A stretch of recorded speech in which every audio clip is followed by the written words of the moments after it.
Right, shalom, shalom, shalom.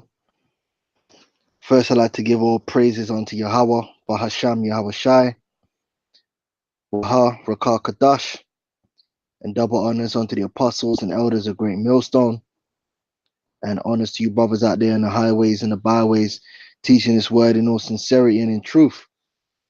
All right, shalom to you brothers out there that's listening and learning, supporting the ministry. Let me just see if the sound is okay.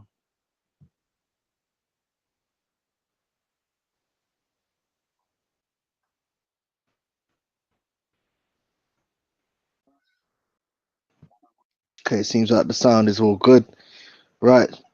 So the title of the video is USA, aka Babylon the Great. All right, because the United States of America is the mystery Babylon, or is the mystery Babylon, which is it's talked about in the book of Revelations.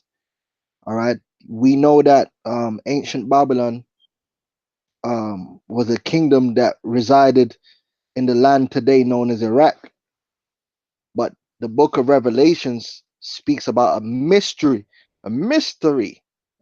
Babylon in these last days. And that mystery Babylon is America. Now, you got people out there that will tell you that it's the Vatican.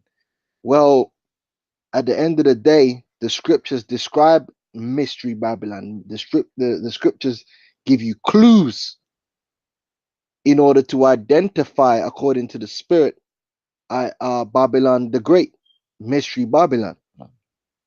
All right.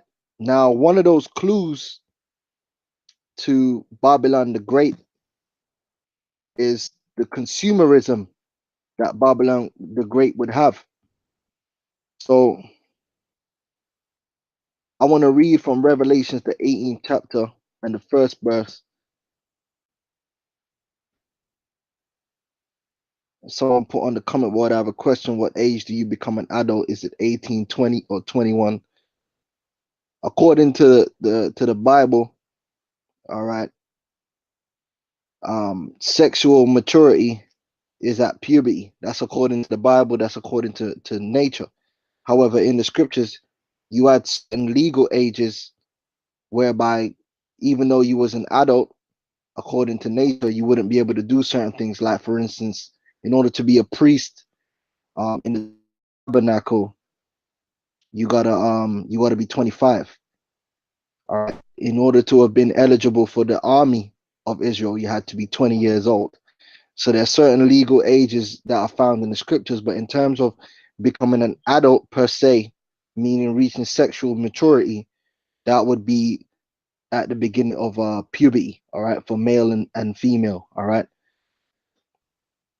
There's no such thing as a teenager or adolescence is a fabrication of the 20th century. Prior to the 20th century, there was no such thing as a teenager. And that's all I'm going to say on that. All right. You know, this is about USA, aka Babylon the Great. Shalom GMS Solemn Assembly. All right. This is what the video is about. We got other videos going into that. This is more pertinent for the times that we're in. Now, if we go to Revelations, the 18th chapter, we read, and after these things, I saw another angel coming down from heaven, having great power, and the earth was lightened with his glory. And he cried mightily with a strong voice, saying, Babylon the Great is fallen. Not Babylon, but Babylon the Great is fallen, and is become the habitation of devils, and the hold of every foul spirit, and the cage of every unclean and hateful bird. For all right, so this is talking about global, okay? All nations have drunk of the wine of the wrath of her fornication, all right? Meaning all nations have been influenced by Babylon the Great, all right? Which that just has to show you, when you're thinking about westernization, you're thinking about Americanization. Westernization and Americanization go hand in hand, right? For all nations have drunk of the wine of the wrath of her fornication, and the kings of the earth have committed fornication with her, and the merchants of the earth are waxed rich through the abundance of her delicacies. Now, what's that talking about? That's talking about the consumerism. All right, that Babylon the Great would make merchants rich because it buys a lot of goods and services. Now that doesn't apply to the Vatican. The Vatican is not a major consumer on the planet Earth. America is. In fact, America is the #1 consumer on the planet Earth, beginning from the early 20th century up until this date. So far as much as the scriptures detail in Revelations 18 and 10, that's where we start from verse 18 and 9. And the kings of the earth who have committed fornication and lived deliciously with her, meaning they profited from the consumerism of Babylon the Great, all right, shall bewail her and lament her, for when they shall see the smoke of her burning, standing afar off for the fear of her torment, saying, Alas, alas, the great city Babylon, that mighty city, because it had a great military, which the America possesses the greatest military by far of all nations on the planet Earth. And Lord will, I'm going to go into a video to show that. That's a fact. That standing alone as a single nation, America is by far, like literally, I'm talking about miles ahead of any other nation on the planet Earth in terms of their military, conventional and nuclear. Now, on a nuclear level, Russia is on the same level, but conventionally, Russia ain't on no level. And I'm going to show that. Said that mighty city, for in 1 hour is thy judgment come, because America is going to be destroyed by thermonuclear destruction in 1 hour when their missiles are launched. It's going to take an hour for all their missiles to decapitate America.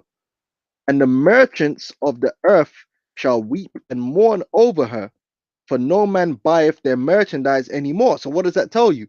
That Babylon the Great is going to be a #1 consumer above all other nations. It's going to be a chief consumer merchandise on the earth. What's the word? What is merchandise? Let's get that. And then I'm gonna check the comment board because I got a nasty habit of not checking the comment board. Let's get that. Oh, what am I doing? Interlinear. Bad habits, man. Merchants, emporos, comos. Merchants.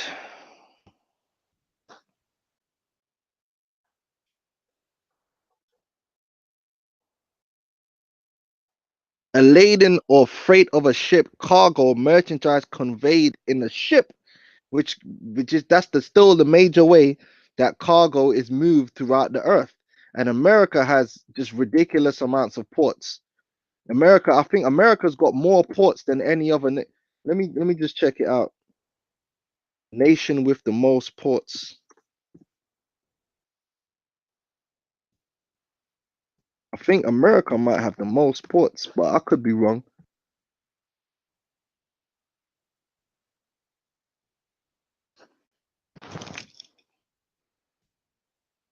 All right, so damn, Australia's got 106. China's got 172.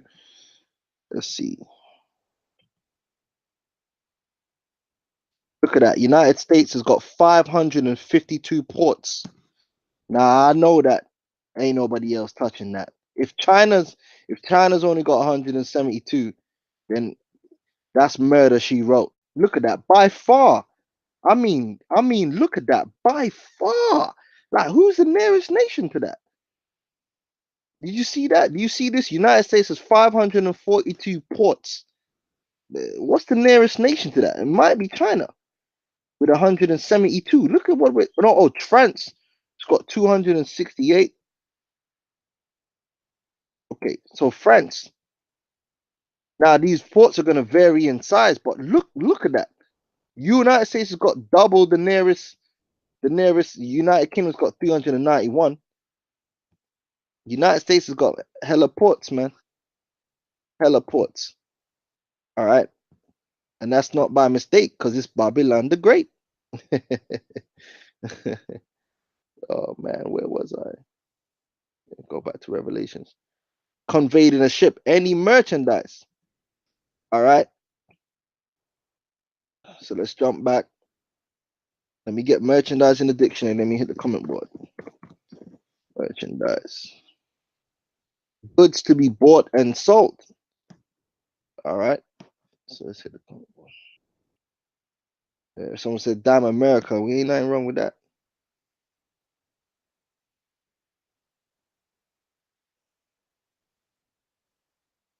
China owns 1.8 trillion in debt of America. Yeah. Yeah, I'm about to get Revelations 18 and 13. Okay, they also United States also got 294 embassies. You know, boom. And they sitteth upon many waters. Yeah, that's for the empire. The empire. The Anglo-American Empire. All right, so let's jump back over here.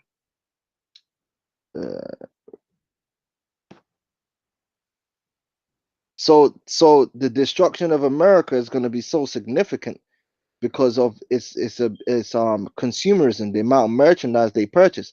Now it says the merchandise of gold and silver and precious stones and of pearls and fine linen and purple and silk and scarlet and thyine wood and all manner of vessels of ivory and all manner of vessels of most precious wood and of brass and of iron and marble and cinnamon and odors and ointments and frankincense and wine and oil and fine flour and wheat and beasts and sheep and horses and chariots and slaves, because there's still slaves in America. First of all American citizens are slaves anyway, but then even the slaves have got slaves. Yeah, you got something called white slavery. You got all kind of women in sex slavery. You got all kind of men that get brought over there as illegal immigrants, and they're put in slavery too, hardcore. And the souls of men, they captivate the souls of men with their witchcraft. All right, and the fruits that thy soul lusted after are departed from thee, and all things which were dainty and goodly are departed from thee, and thou shalt find them no more. And the merchants of these things which were made rich by her shall stand afar off for the fear of her torment, weeping and wailing, say, alas, alas, that great city that was clothed in fine linen and purple and scarlet and decked with gold and precious stones and pearls. For in 1 hour so great riches is come to naught, and every shipmaster and all the company in ships and sailors and as many as trade by sea stood afar off and cried when they saw the smoke of her burning, saying, what city is like unto this great city? Now, do you think if the Vatican was destroyed, that the merchant ships of the earth, the people that own all these businesses and corporations that sell all these different products and services, that they're going to be bewailing the Vatican City because of their loss of their income and profit? Hell no. It's talking about America, and we could prove it. So this is a list of the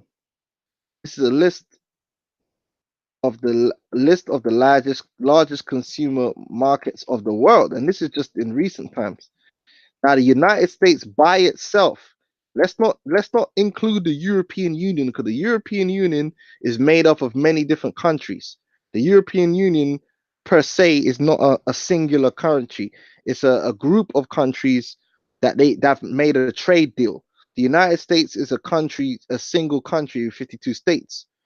All right. Now, the United States of America, their consumer their consumer market defined by household final consumption expenditure. All right, which let's get the definition of that. Did I get the definition of that? I'm pretty sure I got the definition of household. Yeah, I did. Household final consumption expenditure is a transaction of the national accounts use of income account representing consumer spending. What do consumers spend their money on? Goods and services, merchandise. It consists of the expenditure incurred by residents households on individual consumption goods and services, including those sold at prices that are not economically significant. It also includes various kinds of imputed expenditure, which the imputed rent for services, blah, blah, blah, blah, blah, blah, blah. All right, so if we jump back over, we see that America has what? This is the figure, 12.8 million of millions, okay? The European Union is the nearest with 9 million. China is the nearest single country with 4 million. So America on its own is 3 times its nearest competitor, which is China. And China is in recent history, has really got up on this level. America's been on that level at the top for damn near the whole of the 20th century leading into now the 21st century. All right. World Bank historical list of 10 largest economies by GDP. And here you have it, man. All right. Going back to 1990, United States was the largest country by GDP, gross domestic product. All right. United States is the top. They were displaced in 2015 to second. So America's on its way out. But they've been dominating for years, decades. And they're still the #1 consumer. These are just different figures to put it into perspective. Now I got this article here, which is a good article. If you want to search it, it's called The Real Story of How America Became an Economic Superpower. Because America is not only the military superpower, but the economic superpower. All right. For the majority of the 20th century leading into the 21st century, because America's Babylon the Great, and that economic superpower came with what? The increase in their consumerism, their ability to buy products, merchandise, and goods from these other nations for cheap. All right, now I'm gonna read some of this here. Let me get the comment words real quick. Brother say he could run through the Vatican City in 20 minutes. Yeah, that's a joke.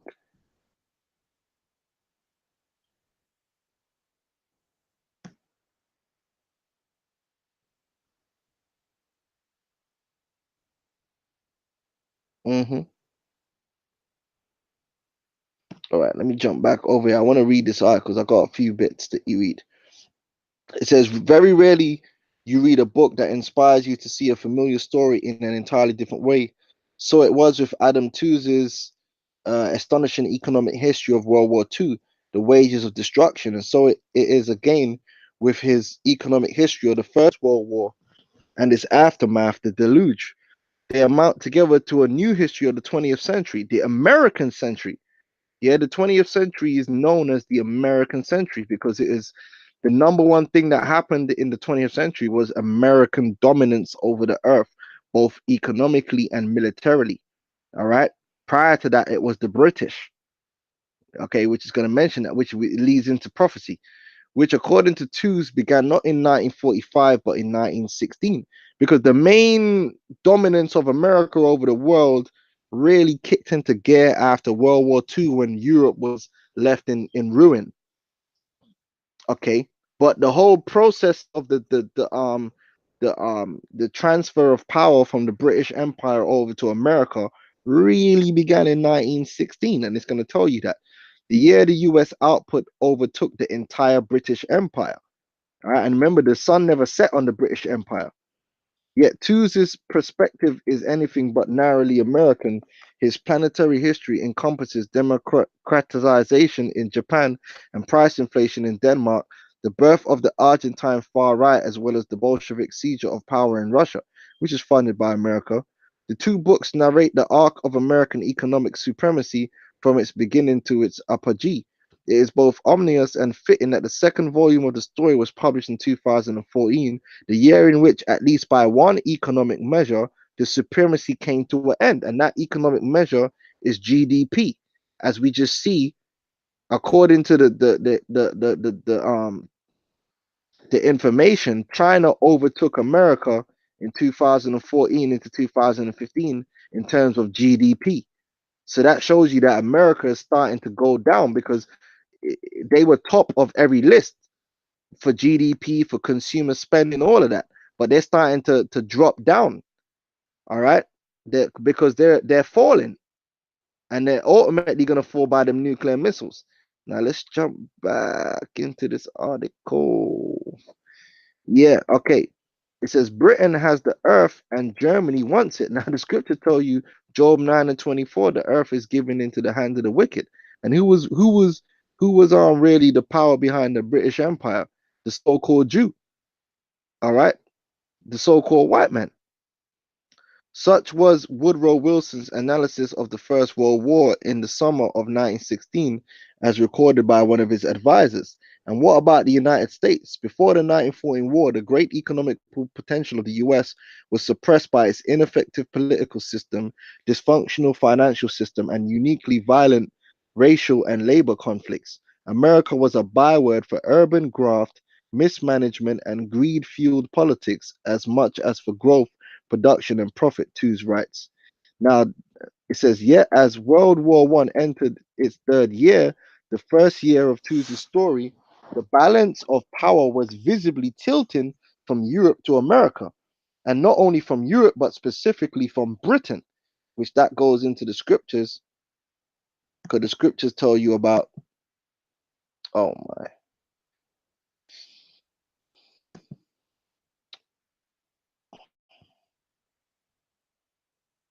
scriptures speak about him, which is of the eighth.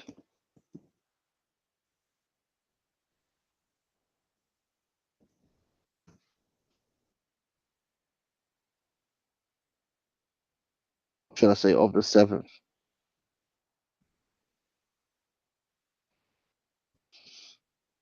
Revelation 17.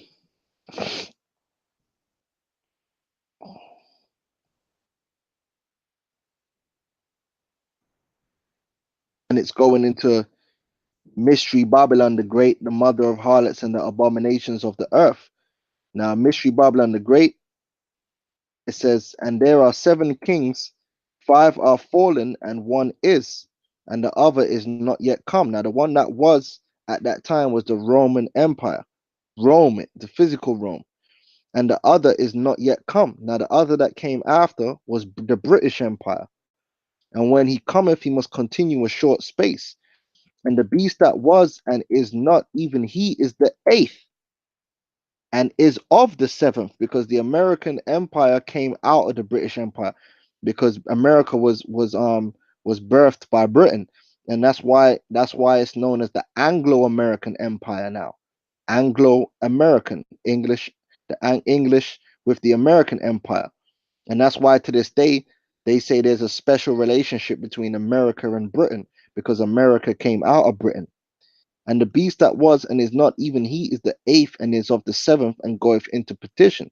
And the 10 horns, which are other European nations, which thou sawest, are 10 kings which have received no kingdom as yet, but receive power as kings 1 hour with the beast. These have one mind, and shall give their power and strength unto the beast. And that's talking about NATO. These European nations have joined themselves onto America, I should say, and formed NATO, and through joining themselves onto America, they have power with the beast, with the whore. All right. So I just wanted to get that so we can jump back. I'll read the rest of this. Yet as World War One entered its third year, the first year of Two's story, the balance of power was visibly tilting from Europe to America, and that's the eighth head being formed. The belligerents could no longer sustain the costs of offensive war. Cut off from world trade, Germany hunkered into a defensive siege, concentrating its attacks on the weak enemies like Romania. The Western Allies, and especially Britain, outfitted their forces by placing larger and larger war orders with the United States. In 1916, Britain bought more than a quarter of the engines for its new air fleet, more than half of its shell casings, more than 2/3 of its grain, and nearly all of its oil from foreign suppliers, with the United States heading the list. Britain and France paid for these purchases by floating larger and larger bond issues to American buyers, denominated in dollars, not pounds or francs. By the end of 1916, American investors had wagered $2 billion on an Entente victory. Computes twos relative to America's estimated GDP of 50 billion in 1916, the equivalent of 560 billion in today's money. That staggering quantity of allied purchases called forth something like a war mobilization in the United States. American factories switched from civilian to military production. American farmers planted food and fiber to feed and clothe the combatants of Europe. But unlike in 1940 and 41, the decision to commit to too much to one side's victory in a European war was not a political decision by the US government. Quite the contrary, President Wilson wished to stay out of the war entirely. He famously preferred a peace without victory. The trouble was that by 1916, the US commitment to Britain and France had grown, to borrow a phrase from the future, too big to fail. All right, and there's another. Was there another bit? I mean, this is a good article you can read through, but that's all I really wanted. How basically America started to take over the game, and it should have been another bit as well.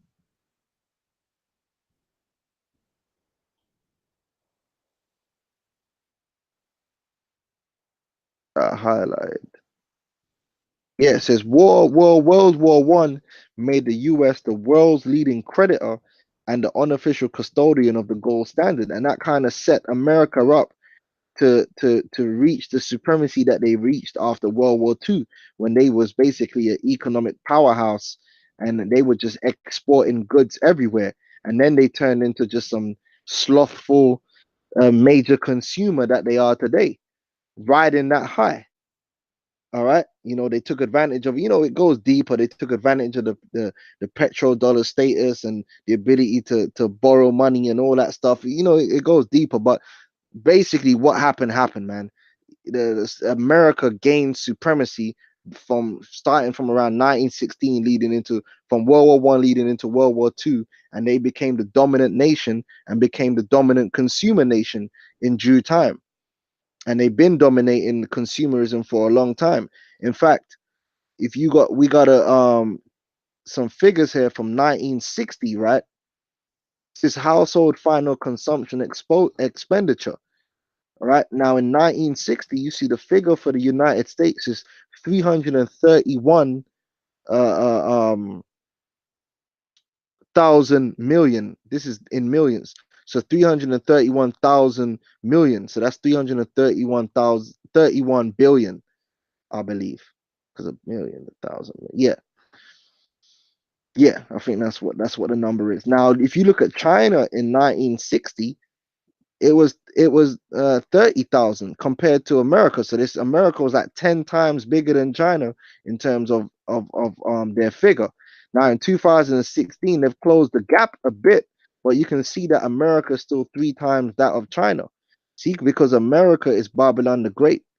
America is that great consumer nation that when it's destroyed, these merchants are going to cry because they were made rich from selling their goods in the American market. Because the American market is the biggest market, man. Okay.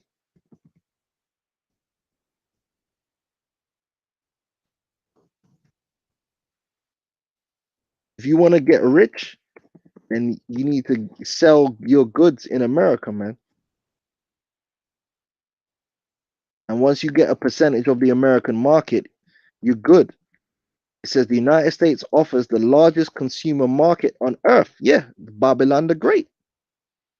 With a GDP of 18 trillion and 325 million people, household spending is the highest in the world, accounting for nearly a third of global household consumption.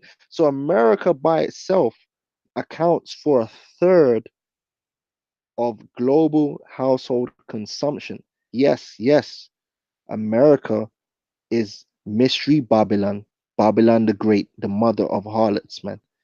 And the merchants will cry and moan because they've been made rich by this consumption. At the same time, free trade agreements with 20 other countries provide enhanced access to hundreds of millions of additional consumers, and the United States continues to work with foreign partners to increase opportunities for US exporters, man.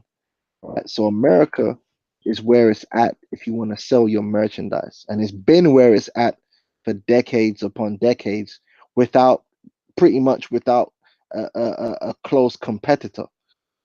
All right, so that's the point I really wanted to bring out in this live show.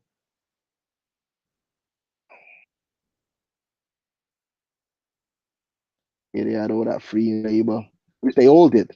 They all had that. Free Britain had all that free labor too. That's why the British Empire was rocking. All them nations, man, had that free labor.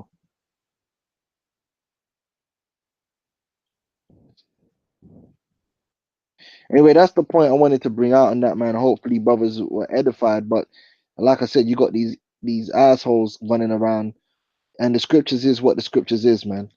All right. If it's not America, then what nation would the world cry about? Would the merchants cry about if it were destroyed, man? If not America, the 20th century belonged to America. Do you know how many billionaires have been made around the world by selling goods to America? Do you know how many dynasties have been formed? So with that, I'm gonna say shalom.